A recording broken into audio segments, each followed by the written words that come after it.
नमस्कार, मैं श्रुति सिंह। स्वागत है आप सभी का इनसाइड झारखंड न्यूज के इस बुलेटिन में। चले जानते हैं खबरों के बारे में। खबरों की शुरुआत करते हैं राजधानी रांची से।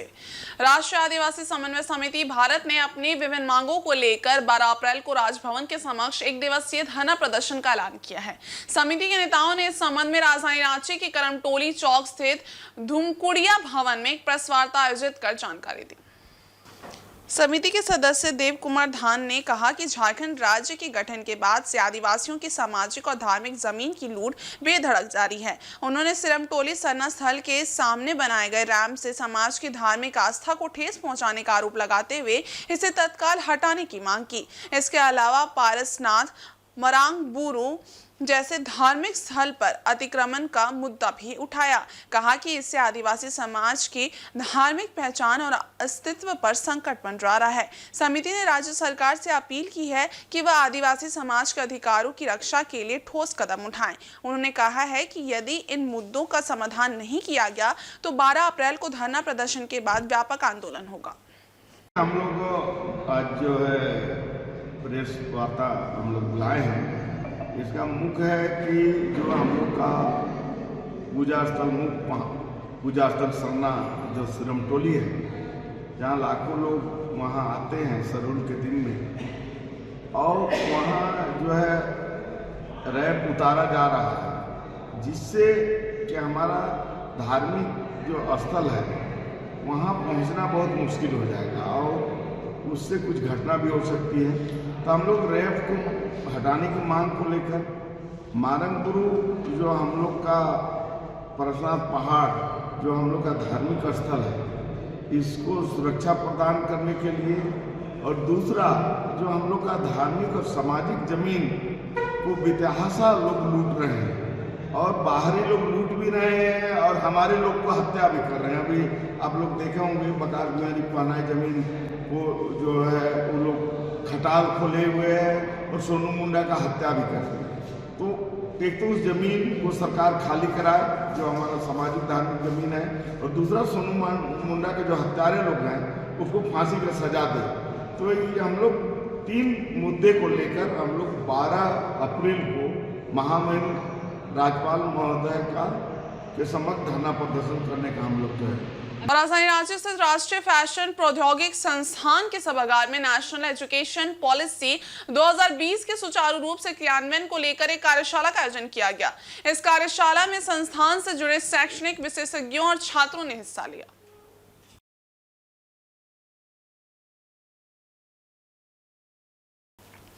कार्यशाला का मुख्य उद्देश्य NEP 2020 के क्रियान्वयन के लिए नवीन दृष्टिकोण पर चर्चा करना था, जिसमें विशेषज्ञों और प्रतिभागियों ने विचार विमर्श किया। कार्यक्रम के दौरान संस्थान के निदेशक प्रोफेसर पार्थ प्रोतिम ने कहा कि NIFT नेशनल एजुकेशन पॉलिसी के तहत भारत में शिक्षा प्रणाली में बदलाव लाने के लिए लगातार प्रयास कर रहा है। उन्होंने बताया कि इस कार्यशाला का आयोजन छात्रों के समग्र विकास को बढ़ावा देने और सुधारात्मक रोड मैप प्रदान करने के लिए किया गया है। ये कार्यशाला छात्रों को शिक्षा के क्षेत्र में नवीनतम दृष्टिकोण और नीतियों से अवगत कराती है, जिससे उनके व्यक्तिगत और शैक्षणिक विकास में मदद मिलती है। हम सब महसूस किए थे कि 21st सेंचुरी शुरू होने के साथ साथ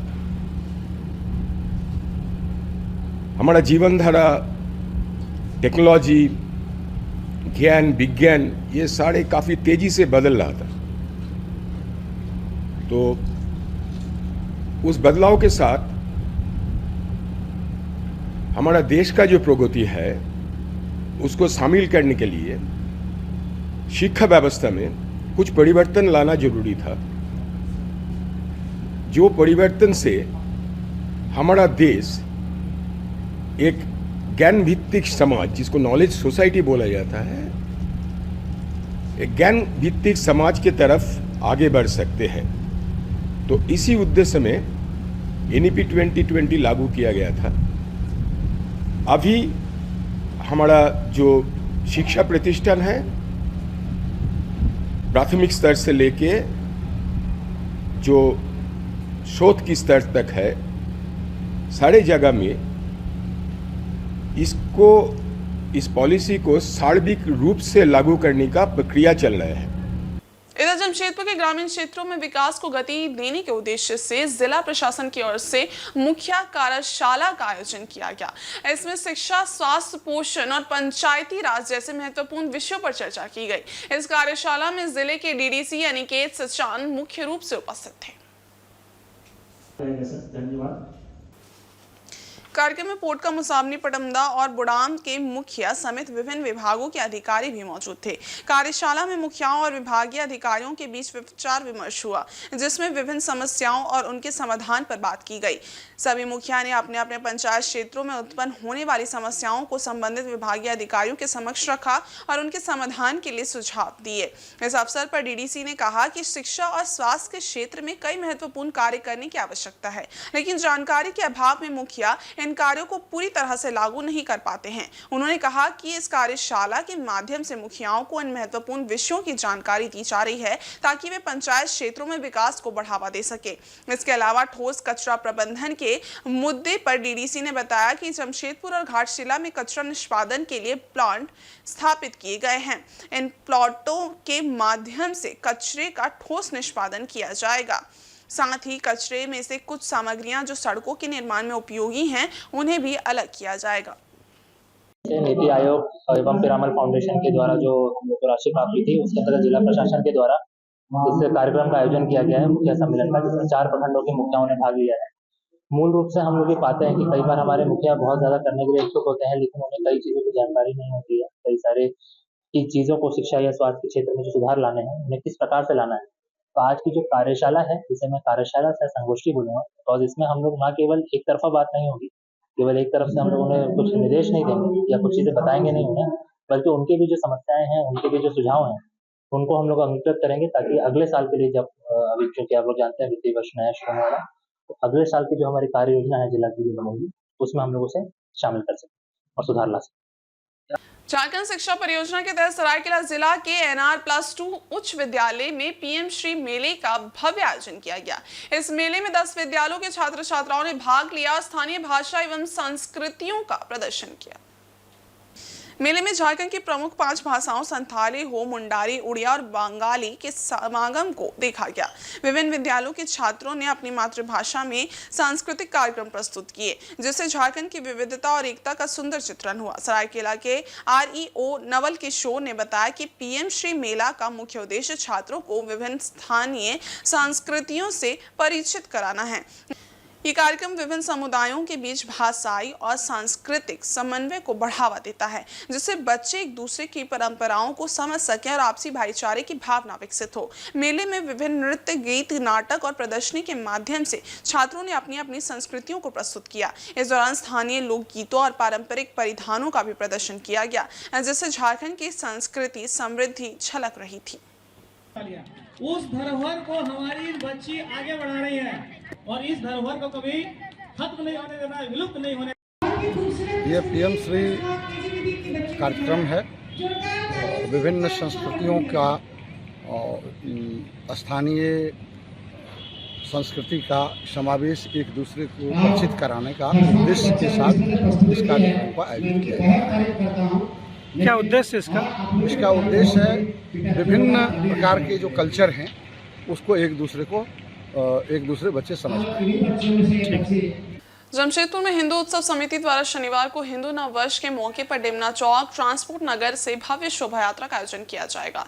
ये यात्रा पिछले 9 वर्षों से लगातार समिति द्वारा आयोजित की जा रही है। इस बार यात्रा का आयोजन डेमना चौक से किया जा रहा है और इसमें शहर के सभी हिंदू परिवारों को आमंत्रित किया गया है।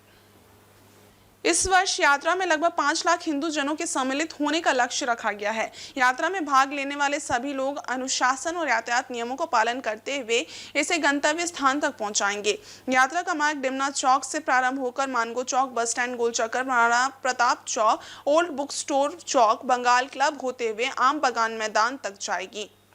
यात्रा का समापन सुभाष मैदान में 21 फीट ऊंचे भारत माता की प्रतिमा के समक्ष आरती करने के साथ होगा। इसके बाद हिंदू एकता का संकल्प लिया जाएगा और इस यात्रा में सम्मिलित होने वाले अतिथियों का मार्गदर्शन भरा अभिभाषण भी होगा। इस यात्रा में विशेष अतिथि के रूप में अयोध्या से आए श्री दंडी स्वामी जी महाराज और जूना अखाड़ा के पूर्व राष्ट्रीय उपाध्यक्ष व पारडी काली मंदिर के महंत स्वामी सर्वेश्वरानंद महाराज जी, आदरणीय विद्यानंद सरस्वती जी तथा इस क्षेत्र के विधायक उपस्थित रहेंगे। उक्त जानकारी एक प्रेस वार्ता में दी गई। उत्सव समिति के द्वारा कल दिनांक 29 मार्च को डिमना चौक ट्रांसपोर्ट नगर से भव्य नववर्ष यात्रा का आयोजन किया गया है। यह यात्रा पिछले 9 वर्षों से लगातार हिंदुत्व समिति के द्वारा किया जाता रहा है। इस वर्ष यात्रा डिमना चौक ट्रांसपोर्ट नगर से इसका आयोजन किया गया है और शहर के समस्त हिंदूवादी हिंदू परिवार को इसमें आमंत्रित किया गया है। इस वर्ष हमारा संख्या का जो टारगेट है, इस यात्रा में लगभग 5 लाख हिंदू इस यात्रा में सम्मिलित होने वाले हैं और सबसे बड़ी बात है कि हम सभी 5 लाख हिंदू जो सम्मिलित होंगे वो अनुशासन के साथ यातायात नियमों का पालन करते हुए इस यात्रा को हम लोग गंतव्य स्थान तक पहुंचाने वाले हैं। यात्रा डिमना चौक से प्रारंभ होगा और मानगो चौक होते हुए, बस स्टैंड गोलचक्कर होते हुए, महाराणा प्रताप चौक होते हुए, ओल्ड बुक स्टोर चौक होते हुए, बंगाल क्लब के रास्ते आम बगान मैदान, जिसे सुभाष मैदान के नाम से जाना जाता है, उस मैदान में जाकर के समापन होगा इस यात्रा का। सुभाष मैदान में 21 फीट ऊंचे भारत माता के प्रतिमा का हम सभी आरती करेंगे और हिंदू एकता का मंत्र लेकर के, और वहां से जो हमारे अतिथि इसमें सम्मिलित होने वाले हैं उनका मार्गदर्शन भरा अभिभाषण होगा। इस यात्रा में अतिथि के रूप में त्रिदंडी स्वामी जी महाराज उपस्थित होने वाले हैं, स्वामी सर्वेश्वरानंद महाराज जी अयोध्या वाले उपस्थित होने वाले हैं, जूना अखाड़ा के पूर्व राष्ट्रीय उपाध्यक्ष और पारडी काली मंदिर के महंत आदरणीय विद्यानंद सरस्वती जी का गरिमामय उपस्थिति होने वाला है और इस क्षेत्र के विधायक आदरणीय श्री सरू राय जी इसमें विशेष रूप से उपस्थित होने वाले हैं। रांची के पंडरा के रवि स्टील के समीप स्थित विशाल फुटवेयर नामक दुकान के संचालक व आजसू पार्टी के रातू प्रखंड के उपाध्यक्ष भूपल साहू का अपराधियों ने गला रेत दिया। जख्मी हालत में उन्हें रातू के सिमलिया रिंग रोड स्थित ईस्टर्न अस्पताल में भर्ती कराया गया, जहां इलाज के क्रम में उनकी मौत हो गई। घटना बुधवार की शाम 6:45 बजे की है और रातू के चटकपुर स्थित सरना टोली के रहने वाले थे। सूचना मिलने के बाद वहां रातू थाना प्रभारी रामनारायण सिंह पहुंचे और घायल को तुरंत ईस्टर्न अस्पताल में भर्ती कराया। तब तक व्यवसायी का काफी खून बह चुका था। चिकित्सकों ने उन्हें तुरंत खून चढ़ाने की व्यवस्था की, लेकिन उन्हें बचाने में कामयाबी नहीं मिली। इधर दुकानदारों ने बताया कि रवि स्टील के पास ही सत्संग चल रहा था, इस कारण किसी को कुछ पता नहीं चल पाया। दुकानदारों ने बताया कि जब वे जख्मी हालत में दुकान में गिरे हुए थे, उस समय उन्हें घटना की जानकारी मिली। इसके बाद सभी ने तुरंत पंडरा पुलिस को फोन किया। मौके पर पुलिस टीम तो नहीं पहुंची, लेकिन रातू थाना प्रभारी वहां पहुंच गए। इस कारण पंडरा पुलिस के खिलाफ लोग आक्रोशित थे।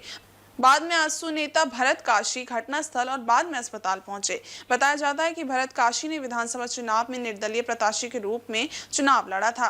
उस समय भूपल साहू ने बढ़ चढ़ कर उनका सहयोग किया था। उस समय कई लोग उनके दुश्मन बन गए थे। इधर पुलिस ने घटना के बाद अगल बगल के दुकान की सीसीटीवी की जांच की है, लेकिन अभी तक अपराधियों के बारे में कुछ सुराग नहीं मिल पाया है। इधर सूचना मिलते ही डीआईजी सह एसएसपी चंदन सिन्हा से डीएसपी राजकुमार मेहता सहित कई वरीय व कन्या पुलिस पदाधिकारी घटनास्थल व अस्पताल पहुंचे। एक जूता दुकानदार है जिन्हें एक अज्ञात आदमी जो है वो चाकू मार के मार किया और हम लोग केस का इन्वेस्टिगेशन कर रहे हैं। हम सीसीटीवी फुटेज देख रहे हैं और इसके अलावा अन्य बिंदु जो है उसके मोटिव के बारे में क्या हो सकता है, सारी बात पर अनुसंधान चल रहा है। अनुसंधान में जब कुछ फलाफल ज्ञात होगा तो हम बताएंगे। पंडरा इलाके में रवि स्टील के पास में एक जूता चप्पल का दुकान के व्यक्ति हैं, भूपल साहू नाम है। इनका जो है एक व्यक्ति के द्वारा जो है इनके गर्दन पर चाकू से हमला किया। उनको अभी इलाज के लिए हम लोग हॉस्पिटल भेजे हैं और सभी टीम जो है इनके विवाद के पीछे लोग पता करने का प्रयास कर रहे हैं क्या विवाद है और किन वजहों से ये घटना हुई। वहीं पूर्वी सिंहभूम जिले के पोटका क्षेत्र में जगह जगह हरिनाम संकीर्तन का आयोजन किया जा रहा है।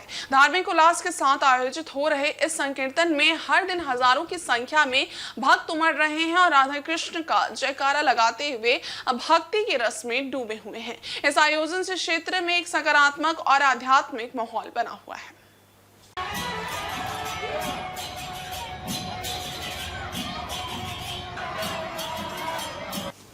इसी क्रम में गुरुवार रात पूर्व मुख्यमंत्री चंपई सोरेन के पुत्र और समाज सेवी बबलूनाथ सोरेन इस आयोजन में सम्मानित अतिथि के रूप में पहुंचे।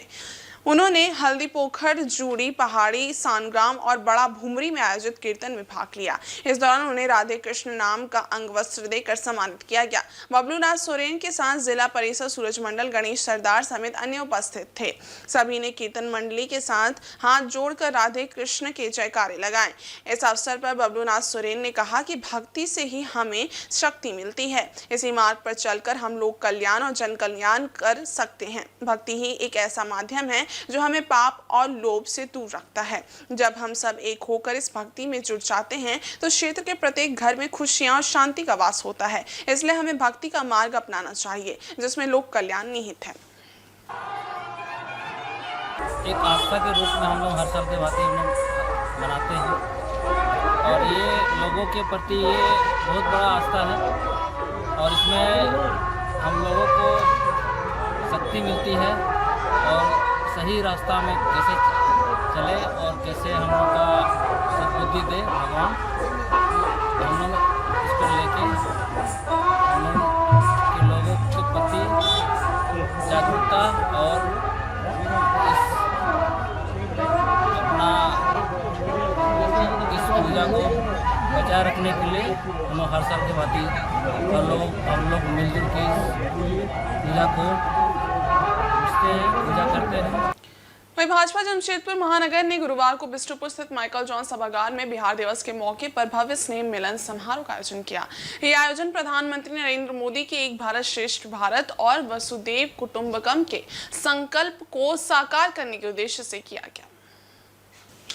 कार्यक्रम की अध्यक्षता जमशेदपुर महानगर अध्यक्ष सुधांशु ओझा ने की और इसमें प्रवासी बिहार समाज के हजारों लोग तथा विभिन्न सामाजिक संगठनों के सदस्य उपस्थित थे।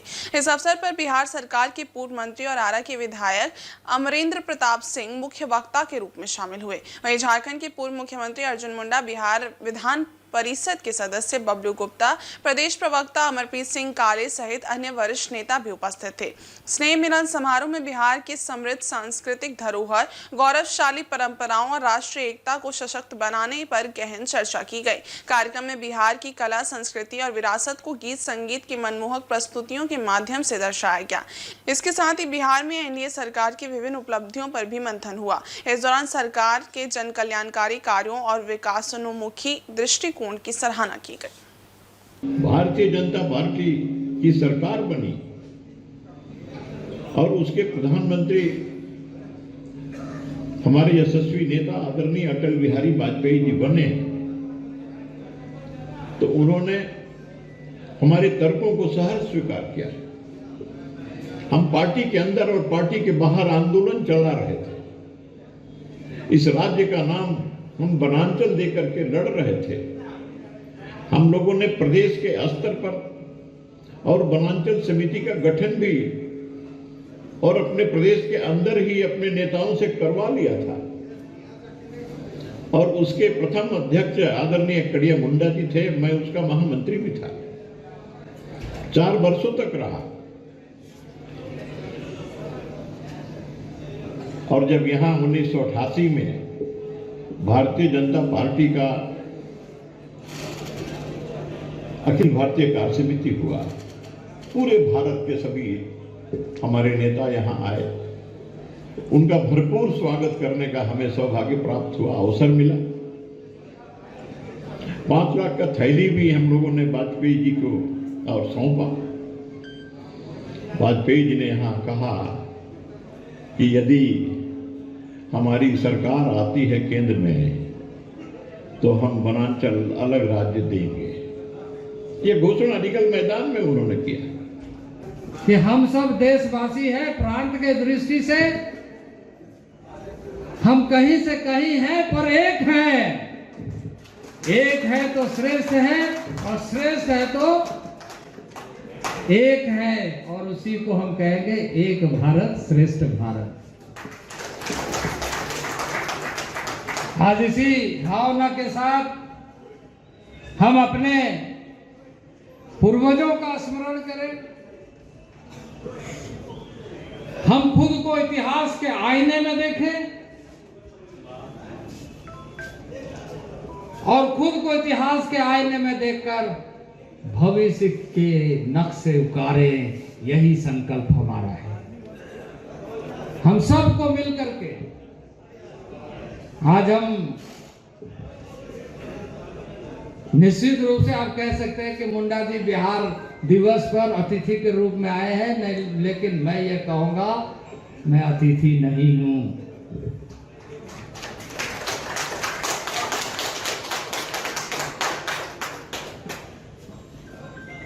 मैं बिहार विधानसभा का सदस्य के रूप में राजनीतिक जीवन में लोकतांत्रिक मूल्यों के आधार पर चुने हुए जनप्रतिनिधि का दायित्व पूरा किया है।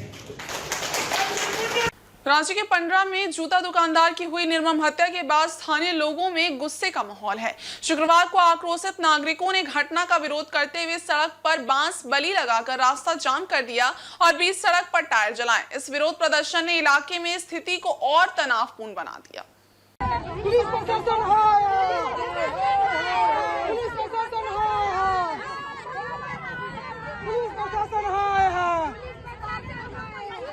प्रदर्शनकारियों ने पंडरा से लेकर रातू तक सभी व्यावसायिक प्रतिष्ठानों को बंद करवा दिया। सभी घटना में शामिल अपराधियों की जल्द गिरफ्तारी की मांग कर रहे थे।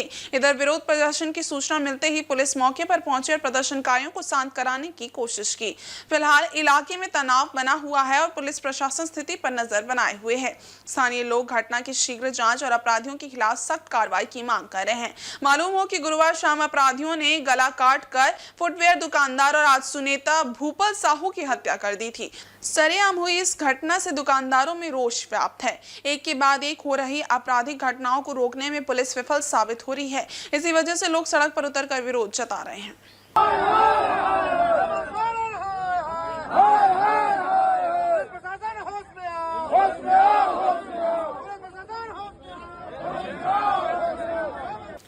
और कुल्हान क्षेत्र के डीआईजी मनोज रतन चौधरी गुरुवार शाम जमशेदपुर पहुंचे। उन्होंने आगामी ईद, रामनवमी जुलूस, हिंदू नव वर्ष शोभा यात्रा और सरहुल पर्व के मद्देनजर विधि व्यवस्था की समीक्षा की। सीसीआर में आयोजित बैठक में सीनियर एसपी, सिटी एसपी, ग्रामीण एसपी और सभी डीएसपी मौजूद थे।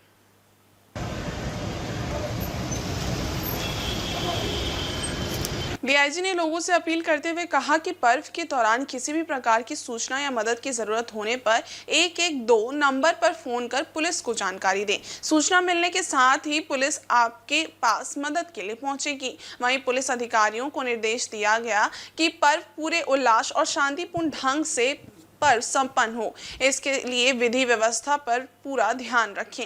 उन्होंने बताया कि आने वाले दिनों में कई पर्व त्योहार हैं, ऐसे में किन किन क्षेत्र में कितने फोर्स को तैनात करना है उसकी तैयारी कर लें।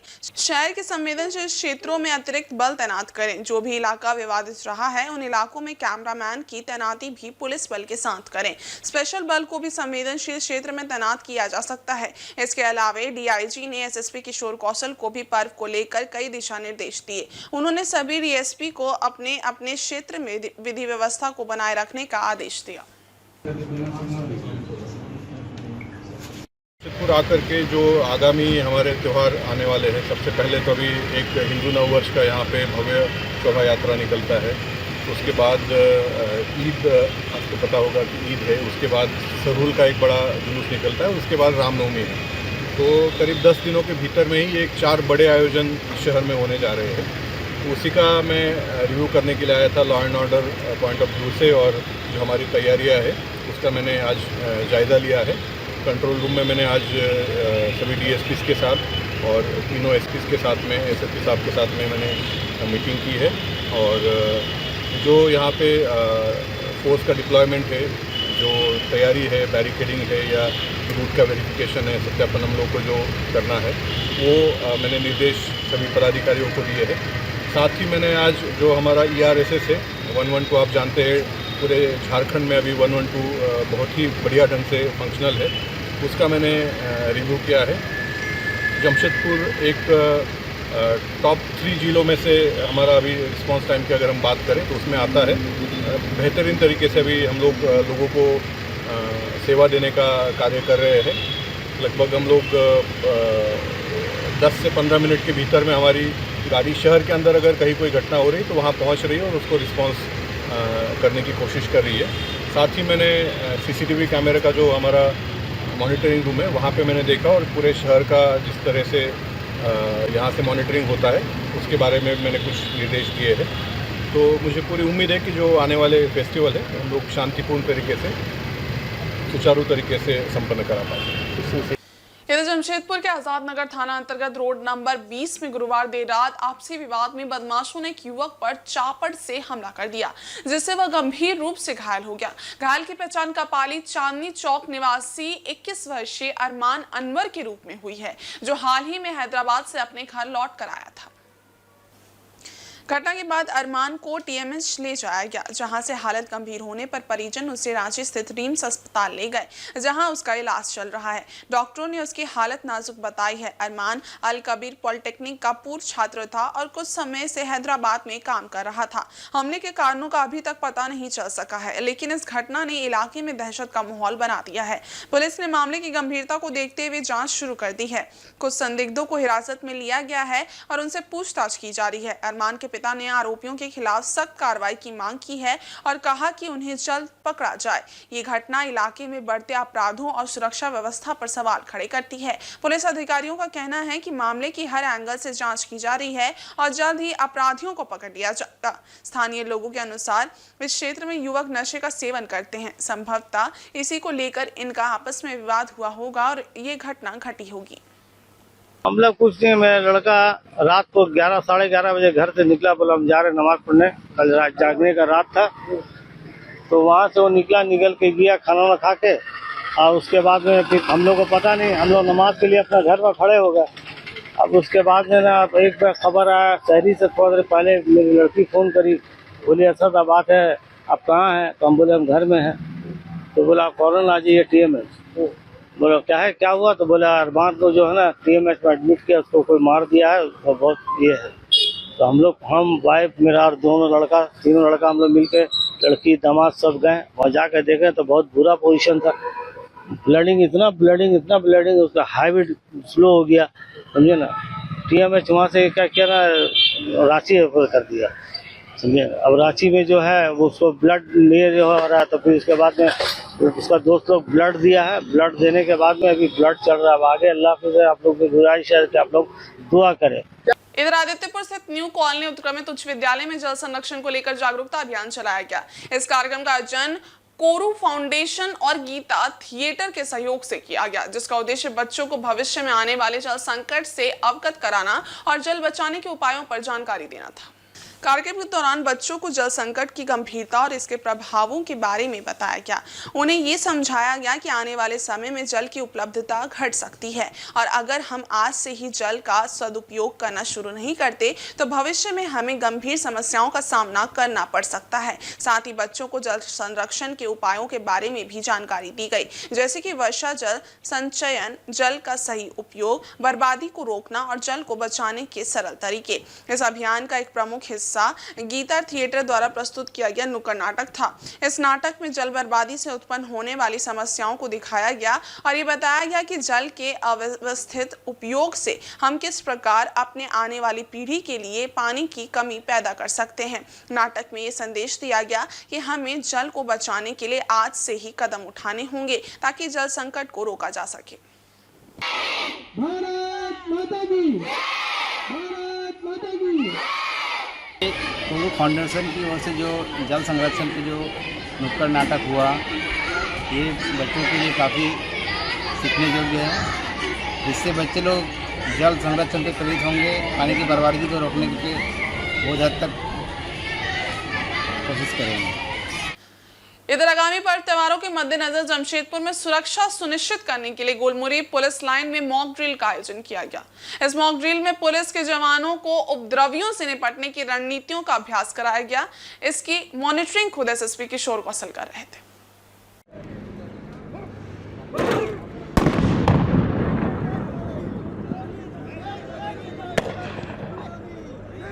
मॉक ड्रिल में एक और टीम उपद्रवियों के रूप में थी, जबकि दूसरी टीम ने पुलिस की कार्रवाई को प्रस्तुत किया। इस दौरान पानी के फव्वारे और आंसू गैस का भी इस्तेमाल किया गया ताकि पुलिस बल की तैयारी और प्रतिक्रिया क्षमता को परखा जा सके। बता दें कि जिला प्रशासन ने रामनवमी, ईद, सरहुल और हिंदू नववर्ष के जुलूसों को शांतिपूर्ण तरीके से संपन्न कराने के लिए सभी थाना क्षेत्रों में शांति समिति की बैठकें आयोजित की हैं और पुलिस बल के साथ मजिस्ट्रेट की तैनाती की रणनीति बनाई है।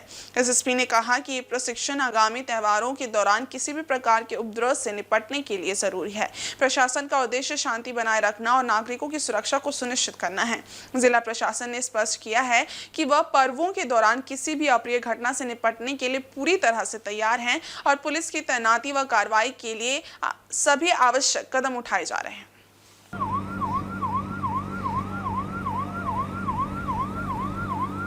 लगातार पिछले कई हफ्तों से तैयारी की जा रही है, क्योंकि बैक टू बैक अभी कंटिन्यूअस त्यौहार अगले 10 दिनों में संपन्न होने हैं, जिसमें सर्वप्रथम नववर्ष का जुलूस है, उसके पश्चात ईद है, फिर सरहुल है, फिर रामनवमी है। और इन सभी त्योहारों में बड़ी संख्या में जो श्रद्धालु हैं, धर्मावलंबी हैं, वो सड़कों पे आते हैं और अपने उत्साह का एक तरीके से परिचय देते हैं, प्रदर्शन करते हैं। तो वैसी परिस्थिति में हम लोगों ने पूरी तरीके से तैयारी की है और सभी जगहों पर फोर्सेस और मजिस्ट्रेट डिप्यूट किए जा रहे हैं। खास तौर पर जो सेंसिटिव पॉइंट्स जितने भी शहर और शहर के बाहर ग्रामीण क्षेत्रों में हैं, उन सभी जगहों पर एडिशनल सीसीटीवी कैमराज लगाए जा रहे हैं। ड्रोन के माध्यम से भी निगरानी रखेंगे और इसके अलावा जो भी इस प्रकार के असामाजिक तत्व हैं, उनके विरुद्ध बीएनएसएस के अंतर्गत निरोधात्मक कार्रवाई भी संपन्न की गई है। और हम लोगों ने मॉक ड्रिल भी आज जो है पुलिस लाइन में किया है, जिससे कि पुलिस किसी भी आपात स्थिति से निपटने के लिए तैयार रहे। इसके अलावा क्यूआरटीज फॉर्म की गई हैं जो शहर के विभिन्न संवेदनशील स्थलों पर जो है तैनात रहेंगी, जिससे कि कभी भी अगर आवश्यकता पड़ती है तो वो जाकर के स्थिति को संभाल सकें। जमशेदपुर के सिद्धगोड़ा थाना अंतर्गत सूर्य मंदिर के सामने कांटा मैदान में एक शख्स की पत्थरों से कूचकर हत्या कर दी गई। मृतक की पहचान 52 वर्षीय विजय कुमार नंद्रा जोग उर्फ रिंकू के रूप में हुई है। वह बागुन हाथू रोड नंबर 1 का रहने वाला था और साक्षी फल मार्केट में काम करता था। शुक्रवार सुबह शव मिलने से सनसनी फैल गई। कुछ स्थानीय लोगों ने मैदान में शव पड़ा देखा और तुरंत इसकी सूचना पुलिस को दी। पुलिस मौके पर पहुंची और छानबीन की, जिसके बाद शव को पोस्टमार्टम के लिए भेजा गया। मृतक के परिजनों ने भी मौके पर पहुंचकर शव की शिनाख्त की। मृतक के चचेरे भाई मनोज कुमार ने बताया कि विजय कुमार रोजाना सुबह 9 बजे साइकिल से ड्यूटी के लिए निकलता था और रात के 9 बजे के आसपास घर लौटता था। गुरुवार देर रात तक घर नहीं लौटने पर परिजनों ने खोजबीन शुरू की, लेकिन उनका कुछ पता नहीं चला। इसके बाद पत्नी ने थाना पहुंचकर पुलिस को लापता होने की जानकारी दी। शुक्रवार सुबह विजय का शव लहूलुहान अवस्था में मिला। घटनास्थल से पुलिस ने खून से सना एक ईंटा और कुछ अन्य सामान बरामद किया है। हालांकि हत्या के कारणों का अभी तक खुलासा नहीं हो सका है और पुलिस मामले की हर पहलू से जांच कर रही है। इस घटना ने पुलिस की कार्यशैली पर सवाल उठाए हैं, क्योंकि थाना महज कुछ ही मीटर की दूरी पर ये वारदात हुई है। पुलिस के लिए ये सवाल भी उठ रहा है कि विजय इस मैदान में रात के समय क्या कर रहा था और वो यहाँ तक कैसे पहुंचा। फिलहाल पुलिस इन सवालों का जवाब ढूंढने में जुटी है। रात में उनके परिवार के द्वारा बताया गया कि मिसिंग है, ठीक है, 11:30 के आसपास के समय पर। तो उसके बाद क्या है कि हम लोग जो अपना स्तर से तस्वीर हुआ क्लियर उसको, ठीक है, उसके बाद जो परिवार को बोले कि सलाह दे दीजिए थाना में मिसिंग का, गायब है, इतना समय से नहीं आया। ऐसे जो इनका रेगुलर ड्यूटी का सिस्टम है, शेड्यूल है, वो 9 बजे से सुबह शाम का 9 बजे तक रहता है। रात को 9 बजे घर से आए, साइकिल से आना जाना करते हैं, ठीक है। अब घर में नहीं आए, सुबह उनकी वाइफ के द्वारा हमें सूचित किया गया कि ऐसा ऐसा घटनाक्रम हुआ है। तो हम लोग आए तो हम लोग को घटनाक्रम का जगह जो है बागुन हाथू मैदान बताया गया था। तो जब हम उस रास्ता से पार हो रहे थे तो हम लोग देखे कि भीड़ यहीं लगा हुआ है। यहाँ जब देखे तो यहाँ जो है उनका मृत शरीर पाया गया, ठीक है। जो हमारे बड़े भाई हैं, इसलिए हम बड़े पापा के लड़के लगते हैं।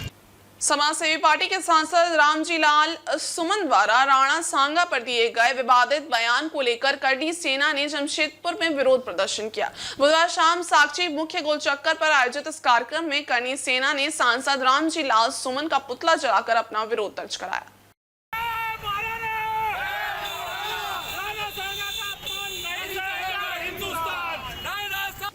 इसका नेतृत्व कर रहे करनी सेना के प्रदेश अध्यक्ष विनय सिंह ने कहा कि राणा सांगा के बारे में सांसद का बयान समाज की भावना को ठेस पहुंचाने वाला है और इसे लेकर करनी सेना के कार्यकर्ता बेहद नाराज हैं। उन्होंने इस बयान की कड़ी निंदा करते हुए सांसद से माफी की मांग की। इस अवसर पर विनय सिंह ने मीडिया से बात करते हुए कहा कि हमारे महान इतिहासकारों और योद्धाओं का अपमान बर्दाश्त नहीं किया जाएगा। राणा सांगा जैसे योद्धा ने देश के लिए अपनी जान की आहुति दी थी और उनके बारे में अपमानजनक बयान देना पूरी तरह से गलत है। करनी सेना इस तरह के बयान के खिलाफ हमेशा खड़ी रहेगी। इस विरोध प्रदर्शन में करनी सेना के सैकड़ों कार्यकर्ता शामिल हुए और उन्होंने रामजी लाल सुमन के बयान के खिलाफ नारेबाजी की।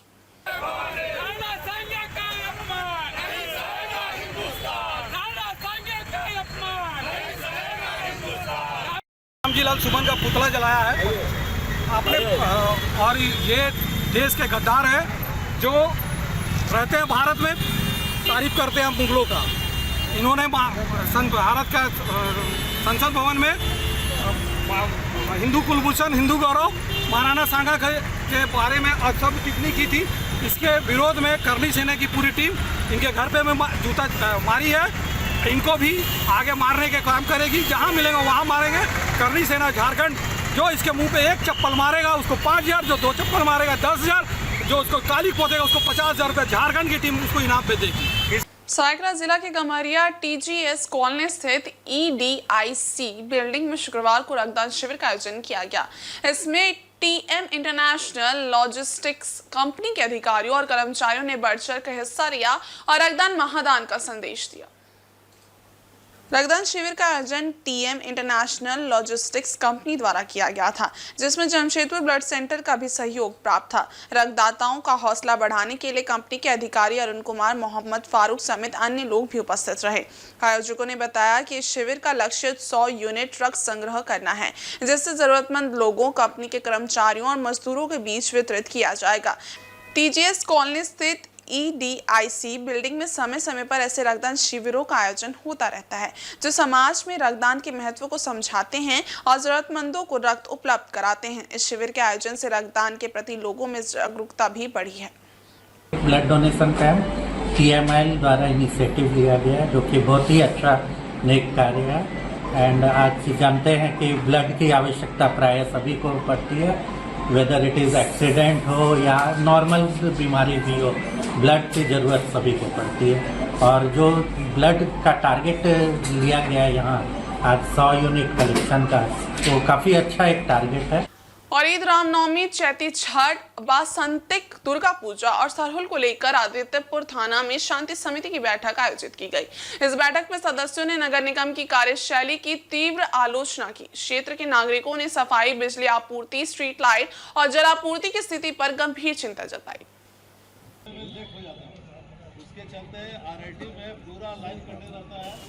शांति समिति के सदस्यों का आरोप था कि नगर निगम अपने मूलभूत कर्तव्यों की अनदेखी कर सिर्फ वसूली अभियान में लगा हुआ है। सफाई और अन्य मुद्दे समिति के सदस्यों ने कहा कि अखाड़ों के आसपास और नदी किनारे कचरे का ढेर लगा हुआ है, जिससे त्योहारों के दौरान नागरिकों को परेशानियों का सामना करना पड़ेगा। खासकर चैती छठ के दौरान व्रतियों को भारी कठिनाइयों का सामना करना पड़ सकता है। इसके अतिरिक्त बाजारों में खुलेआम बिक रहे मीट, मुर्गा और मछली के दुकानों को हटाने की मांग भी उठी। बैठक में CO गम्हरिया कुमार अरविंद बेदिया, थाना प्रभारी राजीव कुमार सिंह, BDO अभय द्विवेदी सहित बिजली और नगर निगम विभाग के प्रतिनिधि मौजूद थे। आज आदित्यपुर थाना क्षेत्र में शांति समिति की बैठक हुई है, जिसमें हमारे रामनवमी को लेकर के, फिर ईद को लेकर के और सरहुल को लेकर के शांति समिति की बैठक में सभी यहाँ के गणमान्य नागरिक लोग और प्रबुद्ध हमारे जो पत्रकार लोग सभी लोग उपस्थित रहे। और थानाध्यक्ष भी अनुभवी हैं, उनको पता है, और जो भी समस्याएं नागरिकों का हैं, समस्याओं को दूर करने का प्रयास जो प्रशासन करेगी। लेकिन ये अपील भी करती है कि बहुत ही सामंजस्य रखते हुए शांतिपूर्ण तरीके से प्रशासन के नियमों का पालन करते हुए अपने इस त्यौहार को मनाना है, ताकि त्यौहार की जो एक नोशन है, एक आस्था का विषय है, वो दूषित न हो। और आज के इस बुलेटिन में बस इतना ही। हम कल फिर हाजिर होंगे कुछ और नई खबरों के साथ। तब तक के लिए देखते रहिए इनसाइड झारखंड न्यूज़। धन्यवाद।